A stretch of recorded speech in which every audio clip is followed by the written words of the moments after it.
Bienvenue dans Prière inspirée. Le Seigneur est en train de rétablir la vérité dans nos cœurs et dans nos pensées, dans nos mentalités. Et quand la vérité est là, la Bible dit que la vérité nous affranchit. La vérité nous libère. Et je crois que le Saint-Esprit, bien sûr, il travaille avec la vérité que nous entendons. Et cette vérité nous libère par le Saint-Esprit. Et c'est pourquoi je crois que sa parole, elle est tellement puissante pour vous libérer des mensonges de l'ennemi, vous libérer des choses qui vous ont asservi. Vous savez, parfois, on accepte des mensonges. Et quand on les accepte, c'est vraiment quelque chose de vivant. Aussi bien la vérité, elle est vivante, et elle s'est manifestée en Christ, aussi bien le mensonge est vivant, et il s'est manifesté dans la personne du diable. Et lorsque nous acceptons des mensonges, au bout d'un moment, ça crée vraiment quelque chose dans nos pensées, et ça amène des choses à la manifestation dans nos vies. Voilà pourquoi la Bible nous encourage à chercher le royaume de Dieu et sa justice, les choses qui sont justes, les choses qui sont vraies. Plusieurs personnes ont accepté des mensonges sataniques par rapport à l'estime d'eux-mêmes.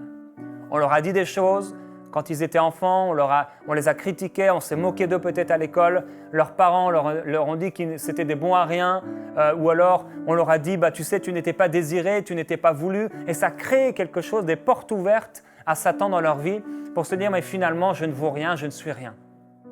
Et parfois les parents, c'est clair qu'ils manquent de bon sens parfois, et d'intelligence et probablement aussi d'amour par rapport à leurs enfants. Et ça amène chez certains enfants de gros problèmes. Il y a des parents qui bien sûr prennent soin de leurs enfants, mais qui constamment vont leur donner des paroles irritables. La Bible dit « Père, n'irritez pas vos enfants ». Et c'est tellement important de faire attention à ce qu'on dit à nos enfants. J'entends parfois des parents qui parlent à leurs enfants, qui font des remarques sur leur poids par exemple, en public comme ça. Et ça, ce sont des choses qui ne devraient pas avoir lieu. Vraiment, on doit faire attention et veiller. La Bible dit dans le psaume au chapitre 1, « Heureux l'homme qui ne marche pas selon le conseil des méchants, qui ne s'arrête pas sur le chemin des pécheurs. » Et on peut penser, oui, c'est les gens qui vont pécher, mais non. Pas seulement. Heureux l'homme qui ne marche pas selon le conseil des méchants. Ça veut dire qui ne règle pas sa vie, ses habitudes, ses attitudes par rapport à des conseils ou encore par rapport à des paroles, les paroles des méchants. Les méchants viennent conseiller. Le diable vient donner son conseil. Bon, tu sais, tu n'es pas très beau, alors reste tranquille, ne te manifeste pas trop. Tu es ceci, tu es cela, alors fais attention. C'est des conseils méchants. Et la Bible dit de ne pas marcher selon ces choses, de ne pas marcher selon le mensonge en fait. Et on ne doit pas marcher selon le mensonge. On a parlé de ces deux fruits, l'un peut être très beau et pourri, l'autre peut avoir ressembler à quelque chose de moins beau et être pourtant très bon. Et il y a un animal, vous savez, c'est un animal qui n'est pas très beau. Et c'est le crocodile. Je ne sais pas si vous avez déjà vu ça, mais c'est pas beau. Humainement parlant, c'est pas beau. Et pourtant, vous savez que Dieu a consacré un chapitre entier à la beauté du crocodile. Je ne sais pas si vous le saviez, mais dans Job, au chapitre 40, et ça va continuer jusque dans tout le chapitre 41, il nous est parlé de cet animal. Il est écrit par exemple dans Job 40, verset 25, « Prendras-tu le crocodile à l'hameçon? Lieras-tu sa langue avec une corde? Mettras-tu un jonc dans son museau? Lui perceras-tu la mâchoire avec un crochet? T'adressera-t-il de longues supplications? Te dira-t-il de douces paroles? Conclura-t-il une alliance avec toi? Joueras-tu avec lui comme avec un oiseau? L'attacheras-tu pour amuser tes jeunes filles? » Au verset 32, « Mets ta main sur lui, au souvenir du combat, tu ne recommenceras plus. » Dieu fait ici pas mal d'humour, mais pour nous montrer la puissance de cet animal. Au verset 3, « Qui m'a fait des avances pour que je le lui rende? Sous tous les cieux, tout est à moi. Je ne me tairai pas à propos de ses membres, de sa force et de la beauté de son organisme. » Dieu parle ici de la beauté du crocodile, de la puissance du crocodile. Et il y a quelque chose d'intéressant ici, parce que bien sûr, Dieu ne parle pas du crocodile juste pour parler du crocodile. Au verset 25, « Sur la terre, nul n'est son maître. Il a été formé pour ne pas éprouver de terreur. » Et qu'est-ce qui a été formé sur la terre pour ne pas éprouver de terreur? C'est l'homme. L'homme a été formé pour ne pas éprouver de peur et de terreur. Et qu'est-ce que le diable fait? Amener la peur et la terreur. Quand Dieu a dit à l'homme, mais qui t'a appris que tu étais nu? C'est parce que l'homme s'était caché parce qu'il avait peur. Il a dit, j'ai eu peur et je me suis caché. Aujourd'hui, beaucoup de gens disent, j'ai honte et je me suis caché. J'ai eu peur du regard des autres et je me suis caché. Alors je n'ai pas voulu avancer. Alors je n'ai pas fait de grandes études. Alors j'étais constamment en train de penser que je n'irais pas loin dans la vie. Parce que j'ai eu peur. J'ai eu peur de l'échec. J'ai eu peur d'avancer. J'ai eu peur de penser à de grandes choses parce que mes parents peut-être ne l'avaient pas fait. Ou parce qu'on m'avait dit telle et telle chose. J'ai eu peur. Et tellement de gens passent à côté de leur destinée parce qu'ils ont eu peur. Et nous avons été formés, comme le crocodile a été formé pour ne pas connaître la peur. Il regarde tout ce qui est élevé. Il est le roi de tous les plus fiers animaux. Mais qui est la couronne de la création? C'est l'homme. Qui Dieu a élevé au-dessus de tout ce qui existe et qu'il a assis avec lui dans les lieux célestes. C'est l'homme. Nous avons été créés à l'image de Dieu, à la ressemblance de Dieu. Et il y a une tellement grande valeur associée à notre vie sur la terre. Nous sommes comme la prunelle des yeux de Dieu. Dieu dit, mais il vaudrait mieux qu'on touche à ma prunelle qu'à mes enfants. Oh, Dieu nous aime tellement. Un amour si grand, si puissant, si glorieux. Et derrière ce qui paraît peut-être être moche, vous savez, les modes changent. Ce qui paraît être ceci ou cela, il y a de la puissance, il y a de la gloire, il y a une nouvelle création. Derrière ce qui apparemment est moche chez le crocodile, il y a puissance, il y a force. La Bible dit au verset 23, « Il change la mer en un vase où brûle le parfum. » Il est tellement puissant. Son cœur est dur comme la pierre. Quand il se lève, les plus robustes ont peur et s'esquivent, brisés d'effroi. Pour celui qui l'approche, l'épée ne sert à rien. Il considère le fer comme de la paille. Tout ça est lié à l'homme, à ce que le Saint-Esprit fait dans la vie d'un homme.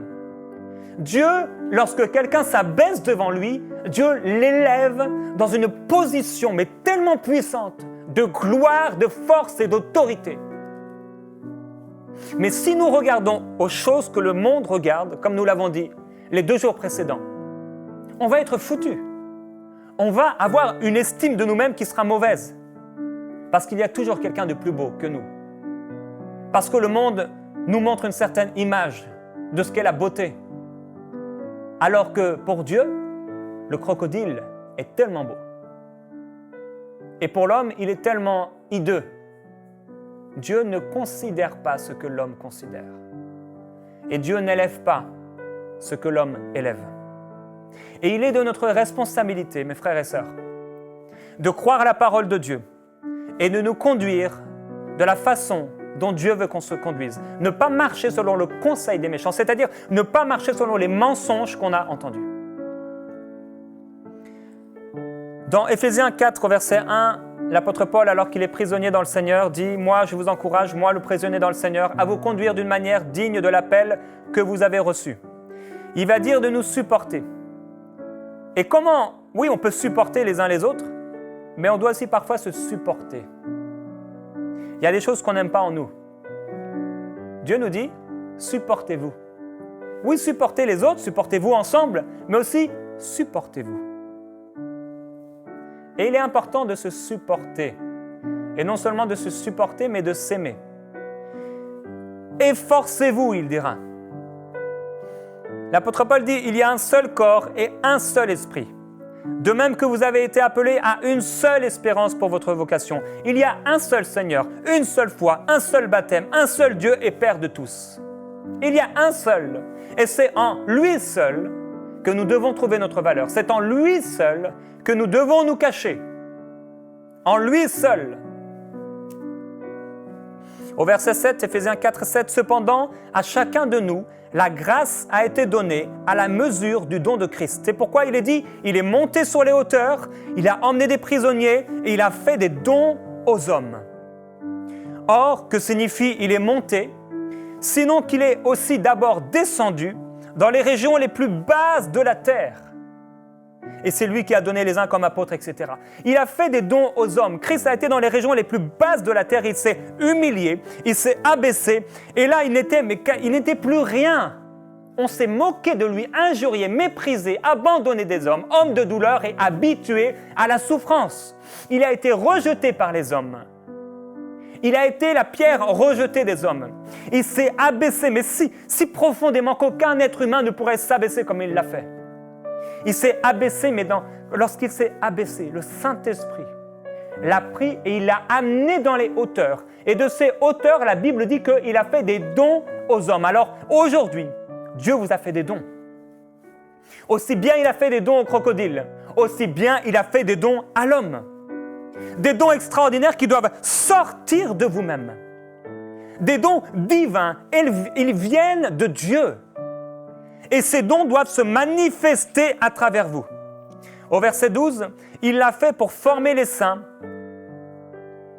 aux tâches du service ou du ministère en vue de l'édification du corps de Christ, jusqu'à ce que nous parvenions tous à l'unité de la foi et de la connaissance du Fils de Dieu, à la maturité d'adultes, à la mesure de la stature parfaite de Christ. Il n'est pas dit ici, afin que nous parvenions tous à une très belle peau, une très belle beauté, à une minceur extrême, à des cheveux de telle couleur. Non, c'est pas ça qu'intéresse Dieu. Ce qui intéresse Dieu, c'est que la connaissance que nous avons de lui, la connaissance que nous avons de notre identité, manifeste un fruit abondant pour sa gloire. Ainsi, nous ne serons plus de petits enfants, ballottés et emportés à tout vent de doctrine par la ruse des hommes et leur habileté dans les manœuvres d'égarement. Et c'est ce que le monde fait. Il ballotte les gens qui manquent d'estime d'eux-mêmes.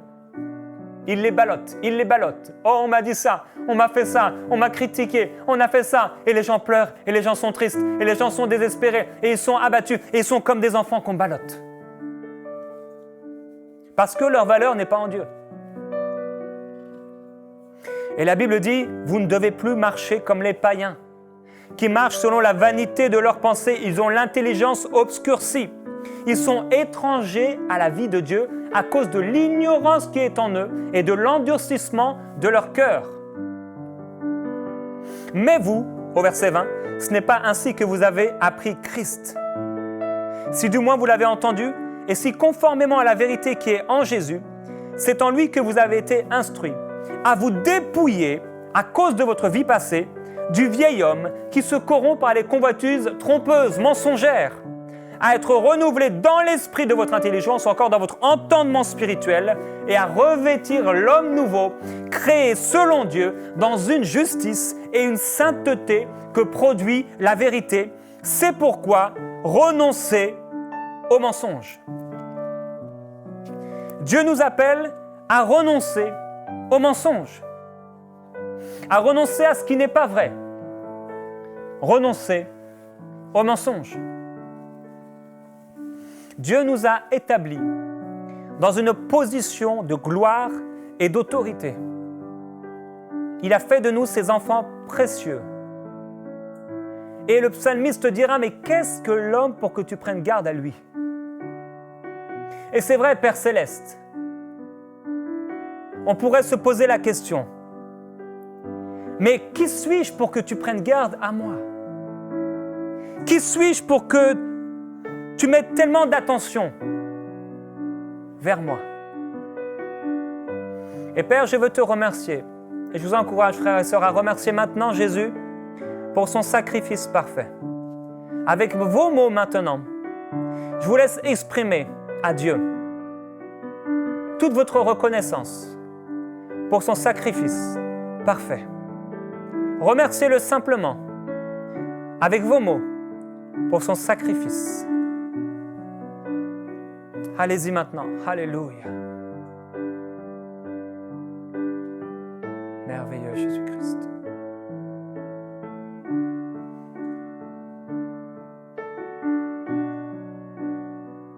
glorieux Jésus-Christ. Christ crucifié. Mort pour mes péchés. Mort pour me rendre innocent. Pour me rendre pur. Blanc, plus blanc que la neige.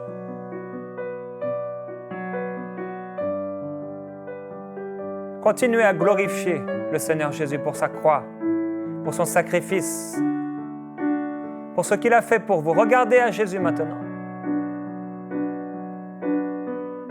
Et dites-lui merci de vous avoir semé dans ce monde, de vous avoir placé dans ce monde, parce que je sais qu'il y en a plusieurs d'entre vous. Vous n'arrivez pas à dire merci au Seigneur pour votre vie, parce que vous vous êtes senti tellement lamentable. Comme cette femme pour qui on a prié pendant ces 2 jours, qui avait envie de se suicider, tellement elle se sentait mal dans ce monde, à cause du regard des autres. Remerciez le Seigneur de vous avoir créé. Remerciez le Seigneur de vous avoir aimé. Remerciez le Seigneur, remercions le Seigneur ensemble. Merci Seigneur Jésus-Christ.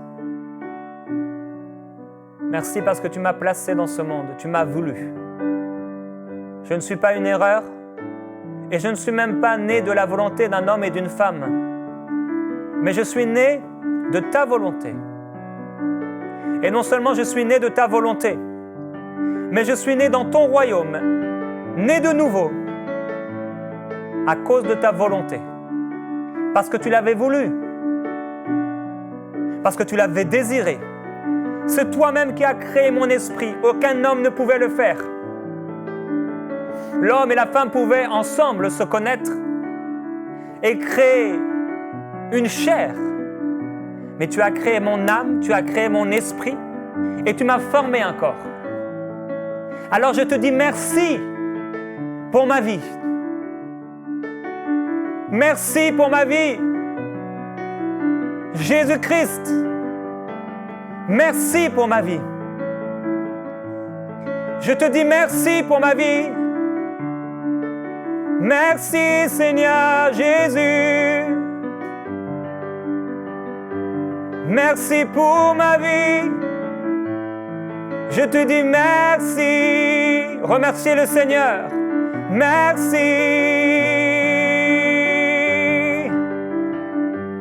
Merci.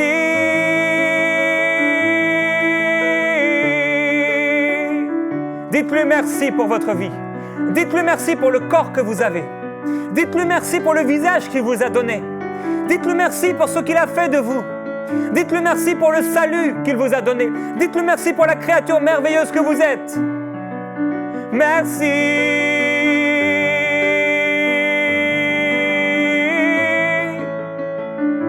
Oui, merci. Tu m'as formé. Tu m'as sauvé et délivré. Merci.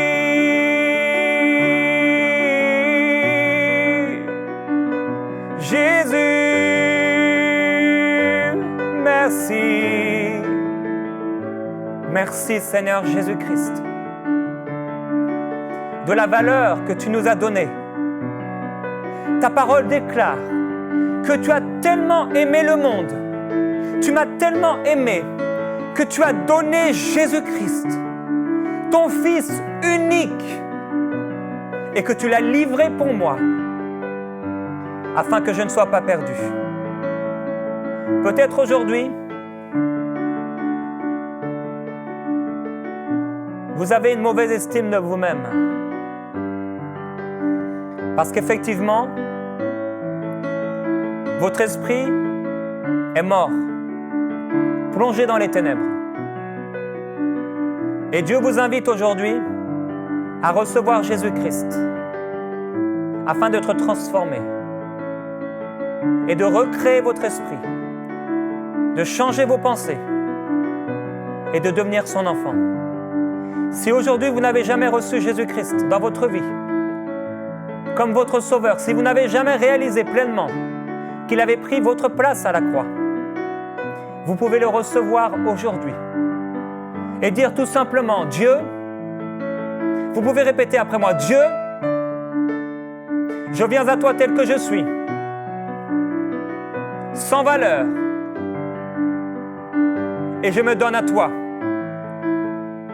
Prends mon esprit qui était loin de toi, ma vie que je vivais loin de toi, et fais-en ce qu'il te plaît. Je te donne toute ma vie. À cause de Jésus-Christ, je deviens ton enfant. Je crois que tu es mort pour moi, Seigneur Jésus-Christ, que tu as donné ta vie afin que je devienne une nouvelle créature. Et aujourd'hui, je déclare que je suis une nouvelle créature. Je reçois la valeur qui est la mienne, celle d'un enfant de Dieu. Alléluia. Alléluia. Père, nous nous dépouillons du vieil homme. Nous refusons de fonctionner selon les pensées de ce monde.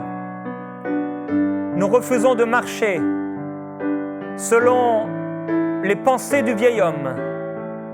Alors que nous étions loin de toi, nous fonctionnions avec toutes sortes de convoitises et des pensées qui étaient contraires à ta parole. Nous refusons de marcher selon le conseil des méchants. Vous pouvez répéter après moi, je refuse de marcher selon les conseils des méchants. Je refuse de vivre ma vie selon des pensées diaboliques à mon égard. Je refuse d'avoir des attitudes de peur, des attitudes de honte. Je refuse la peur du regard des autres. Je n'aurai plus jamais peur du regard des autres. Je reconnais ma valeur. Ma valeur se trouve en Jésus-Christ. Je reconnais la vérité, celle qui vient de Christ, Christ lui-même. Je reconnais que je suis créé à l'image de mon Père céleste. Je reconnais que tu m'aimes, Seigneur. Je reconnais que je suis dans ta main, un vase d'honneur. Je reconnais que je suis dans ta main, un bijou, un vase d'honneur, d'une grande valeur. Entre tes mains, je suis si bien. Entre tes mains, Seigneur, je suis si bien. Dans tes mains, je suis bien. Caché en toi, ma valeur ne vient pas de l'humain, mais du divin. Ma valeur ne vient pas de celui qui est tombé. Ma valeur me vient de toi, me vient de toi, Seigneur Jésus. Tout don parfait et toute grâce excellente vient du Père des Lumières, du Père des Esprits. Et je reconnais que je suis un don pour l'humanité. Je reconnais que je suis un don pour cette génération. Mon frère, ma sœur, reconnais avec moi ta valeur. Déclare avec moi, je reconnais ma valeur. Je reconnais que Dieu m'a formé un corps pour accomplir ses bienfaits. Je reconnais que je suis un don pour l'humanité. Je reconnais que mes membres sont les membres de Christ. Je reconnais que mes membres serviront à la justice. Je reconnais que ma voix, que ma bouche est celle de Dieu. Je reconnais que mes mains sont celles de Christ. Ces mains qui ont été percées pour que tout ce que je fais avec mes mains soit béni. Je reconnais que mes bras, que mon corps, que mes jambes, que mes pieds sont bénis de l'Éternel. Oh, je reconnais ma valeur. Je reconnais que mes yeux sont les yeux du Seigneur qui parcourent toute la terre. Je reconnais que mes yeux parcourent mes semblables et que mes yeux regardent. Et ils regardent non pas comme l'homme regarde, mais ils regardent ce que l'homme considère. Oh, je reconnais que par l'esprit de la prophétie, mes yeux regardent et observent beaucoup plus profondément ce que l'homme ne peut pas voir, ce qui n'est pas monté, au fils de l'homme, aux pensées de l'homme. Mais je reconnais que mes pensées sont celles de Dieu. Je reconnais que mes pensées sont celles du Seigneur. Je reconnais que j'ai les pensées de Christ. Oui, nous avons la pensée de Christ. J'ai la pensée de Christ. Et je reconnais que mes yeux sont ceux du Seigneur. Je reconnais que ma bouche est celle de Dieu pour proclamer ses bienfaits. Oh, je reconnais que j'ai le corps de Christ. Je reconnais que j'ai les épaules du Seigneur. Je reconnais que j'ai la poitrine du Seigneur. Je reconnais que j'ai tout de Dieu, que j'ai été formé à son image. Oh, je reconnais ma valeur. Je reconnais ma valeur, non pas à cause de moi, non pas à cause de qui je suis par moi-même, mais à cause du Seigneur, parce qu'il l'a dit et j'obéis. Parce qu'il a parlé et je me soumets à sa parole. Parce qu'il a décrété que je suis son fils, que tu es sa fille, parce qu'il l'a parlé, parce qu'il l'a voulu, parce qu'il a décrété, parce qu'il a ordonné et j'ai existé, parce qu'il a formé mon esprit, parce qu'il a soufflé en moi, et que le Saint-Esprit est venu habiter en moi, et parce que je suis le temple du Saint-Esprit, je reconnais que je suis un don pour l'humanité, que je suis un don pour cette génération, et je reconnais mes frères et mes sœurs, que vous êtes un don pour vos amis. Je reconnais que vous êtes un don pour les gens dans votre maison. Je reconnais que vous êtes un don pour cette génération. Glorieux Jésus-Christ, élève ton peuple toujours plus proche de ton cœur. Alléluia. Merveilleux Jésus. Envoyez-nous vos sujets de prière à prière@enseigne-moi.com.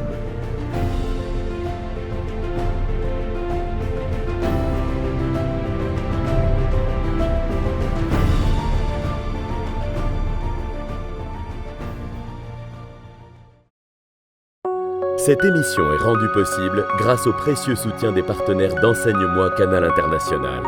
Retrouvez tous nos programmes sur emcitv.com.